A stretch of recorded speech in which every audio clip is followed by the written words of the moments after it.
नमस्कार साथियों, मैं राहुल आप सभी का अपने चैनल पर स्वागत करता हूं। तो दोस्तों, हम जो फिजिक्स के क्वेश्चन की सीरीज चला रहे थे उसको कंटिन्यू करते हैं। तो जो आज का क्वेश्चन है वो है सेल्सियस पैमाने पर जल के क्वथनांक जिसको बोलते हैं बॉइलिंग पॉइंट और हिमांक जिसको बोलते हैं फ्रीजिंग पॉइंट होते हैं क्रम से।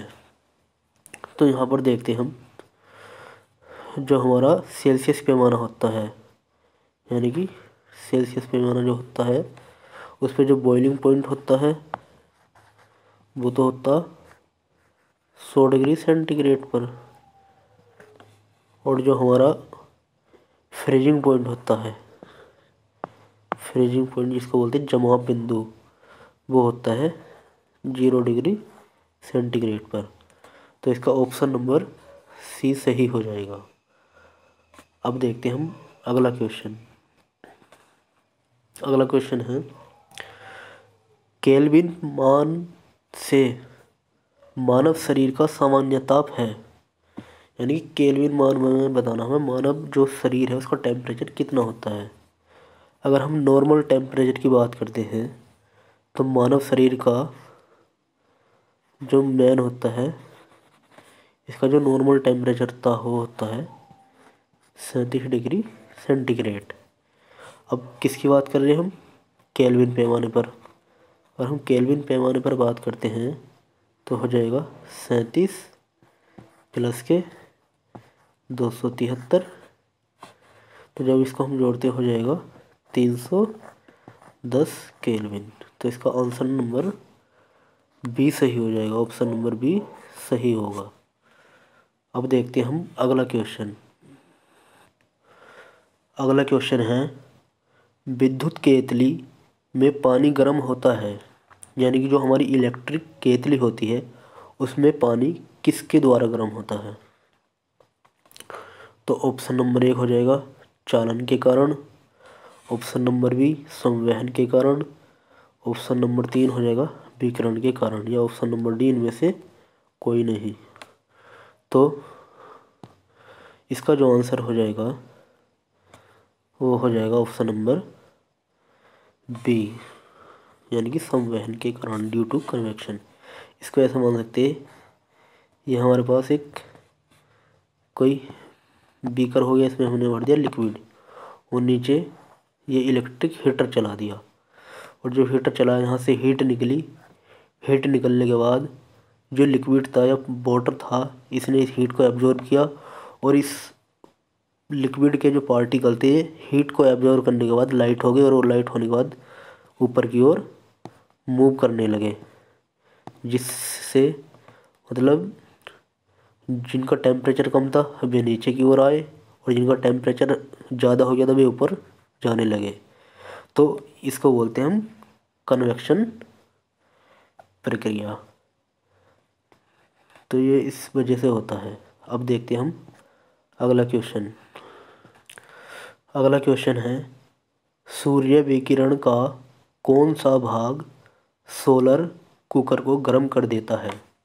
यानी कि ये हमारे पास ये कोई सोलर कुकर हो गया, और ये हमारे पास क्या हो गया सन। अब इससे जो रेडिएशन निकल रही थी या ऊर्जा मिल रही थी वो कुकर को गर्म कर देता। कौन सी क्रिया के कारण, या कौन सी किरणें होती हैं? तो उसको बोलते हैं हम अवरक्त किरणें, इंफ्रारेड रे बोलते हैं जिसको। इस वजह से हमारा कुकर जो होता है वो गर्म हो जाता है। अब देखते हैं हम अगला क्वेश्चन।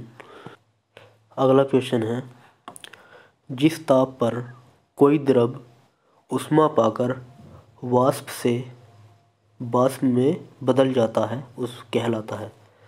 यानी कि ये हमारे पास कोई कंटेनर है, इस कंटेनर में ये क्या भर दिया हमने लिक्विड। अब जो हमने इसको किसी फर्नेस या हीटर के द्वारा हीट दी तो क्या है वेपर में कन्वर्ट हो जाता है।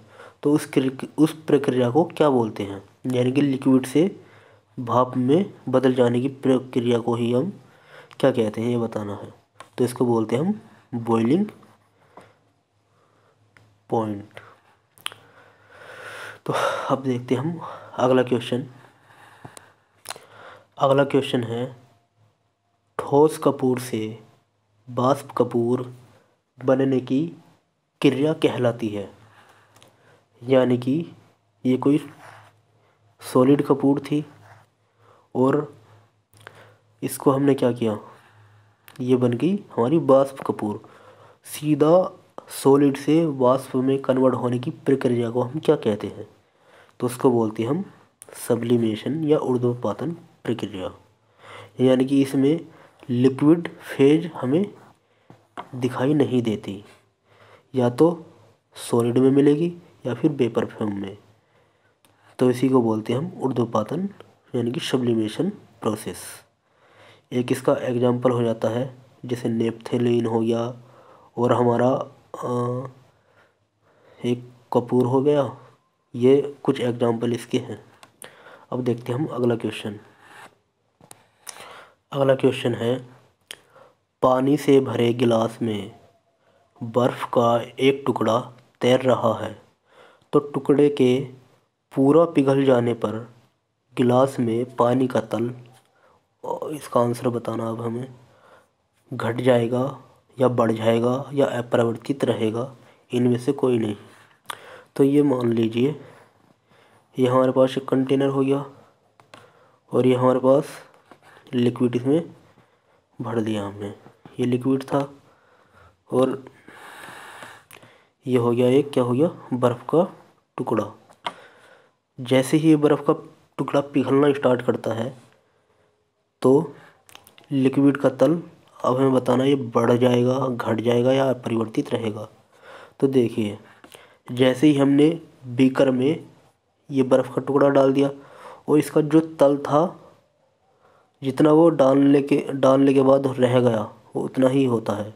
ये जब ये पूर्णतः पिघल जाएगा तो जो द्रव का तल है वो अपरिवर्तित रहेगा, वो बदलने का नहीं है। तो कभी कभी क्वेश्चन ये भी आ जाता है कि जो द्रव में बर्फ़ का लेवल होता है वो कितना होता है, तो वो होता है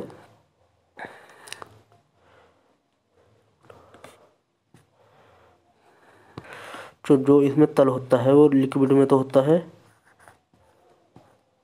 9/10 और लिक्विड के ऊपर होता है 1/10 भाग। ये कभी कभी पूछ लिया जाता है।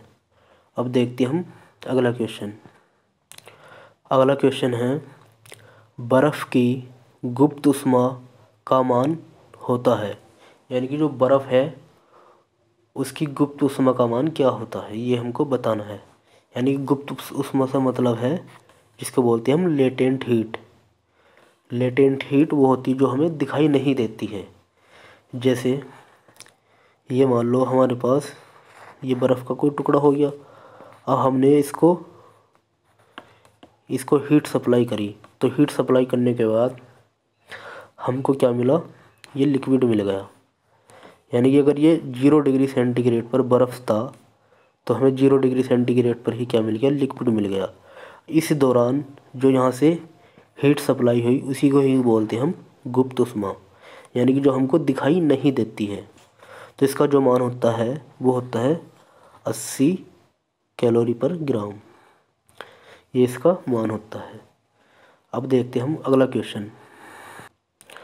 अगला क्वेश्चन है, निम्न में से किसकी ऊष्माधारिता अधिक होती है। यानी कि इसको बोल सकते हैं हम विशिष्ट ऊष्मा भी बोल सकते हैं। तो इसका जो आंसर हो जाएगा वो हो जाएगा जल हो जाएगा।